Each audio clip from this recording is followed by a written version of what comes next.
This week announced Operation Legend, this in an effort to quell the unrest tearing cities apart. Joining us now to discuss is Kieran Lalor, New York Assemblyman. Assemblyman, good to see you. Thanks so much for coming on. What do you make, just real quick, of the governor and the mayor's comments there saying this isn't a time for a federal response? The mayor's saying this would cause only pain and confusion. Where do you stand, sir? Nothing but pain and confusion in the streets of New York City for the last 6 to 8 weeks. So I don't know how a few more federal officers protecting federal property, protecting federal employees, protecting the federal courthouses, I don't know how that could add to pain and confusion. I think basically the governor and even more so the mayor are embarrassed that their cities are really starting to crumble. Things are out of control. Shooting victims so far this year are up 78% from last year.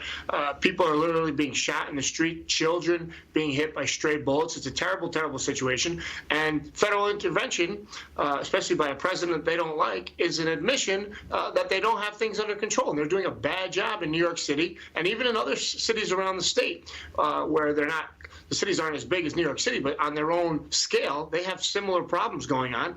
And if we can save lives and protect innocent people, and the way to do that is train federal law enforcement agents, why wouldn't you welcome that, other than your ego being bruised by the fact that you need to ask the federal government for help? Yep. You know, the governor and the mayor, they never hesitate to ask the federal government for money. Why are they afraid to ask the federal government for some help to secure our streets and make things safer for everyday New Yorkers? You're not wrong. In fact, Mayor Lori Lightfoot in Chicago, one of the ones pushing the hardest against the president, actually had a phone conversation with the president and is allowing these federal investigators to come in as long as they do exactly that, help investigate with these cases. And that's happening in Chicago, which we've seen crime for decades in that city. We're seeing them spike in other cities around the area.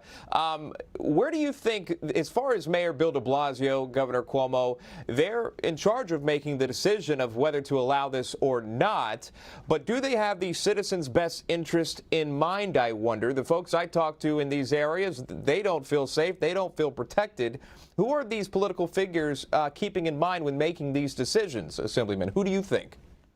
I think the hard left activists who are driving the Democrat Party farther and farther left, driving them off the cliff, that's who's guiding the mayor and the governor in New York. You know, if you look a couple weeks ago, we had a crime spike, and one of the things the mayor did was disband the plainclothes anti-crime unit, the unit that was going out there in plainclothes and getting drug dealers off the streets, getting illegal guns off the streets, keeping people safe. And by the way, the people that they're keeping safe are largely poor people and people of color in tough neighborhoods, and they're paying the price now for all these bad decisions made by the mayor and the governor. And clearly it is political. Clearly it is the fact that they want to appease the hard left that's driving their party, and they don't like this president, and they're willing to sacrifice the safety of New Yorkers for that political goal. It's disgraceful. Let's talk about the governor for a second, because the New York Post taking a swipe at Governor Cuomo after issuing new coronavirus-related bar rules. This was the cover yesterday. This is what it looked like.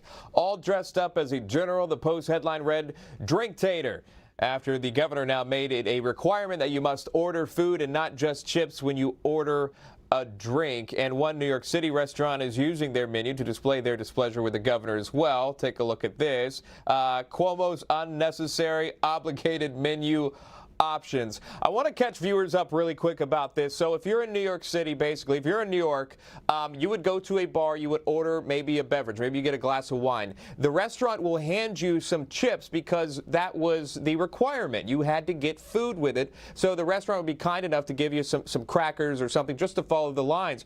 Well, now he's saying, no, you can't do that. You've got to buy food off that menu now. Overall, a lot of people are like, what is going on here? Now it's going to come to, you got to get 2 appetizers now. I mean, where do we go with this, Assemblyman? It is incredible. You know, we consider ourselves a free people, and now we have a governor telling a restaurant owner and ultimately telling the patron, no, chips aren't enough to go with your beer. You actually have to have a sandwich or soup or something substantial like a sandwich or soup. That's the level of micromanagement of this governor on top of businesses. And let's face it, it's a tough environment to run a restaurant during good times. That's a tough business, thin margins, a lot of competition. You throw in a pandemic, you throw in unrest, and you throw in the fact that people are scared to go out, and you're just starting to get back, and a set of rules are put in place, and then the governor comes and changes them a couple of days ago, where they said you have to serve food. So the restaurant said, okay, we'll sell chips for $1, we'll sell you 2 onion rings for $2, and we'll comply with that. And then a few days later, he moves the goalposts again, and he comes up with this sandwich and soup idea. I mean, you're crushing small businesses who are already on the ropes. And that's not just going to hurt small businesses. If the restaurant goes out of business, the taxes don't get paid on the property, so the school district doesn't get money, the municipality doesn't get money. And then you have empty storefronts, which leads to blight as a downward spiral. And there's no science that says drinking a beer alone versus drinking a beer with buffalo wings is any less likely to transmit COVID or any other illness. So there's no science behind this at all. I appreciate your time, Assemblyman Kieran Michael Lalor. Good to see you. Thank you. Have a great weekend. All right, still ahead.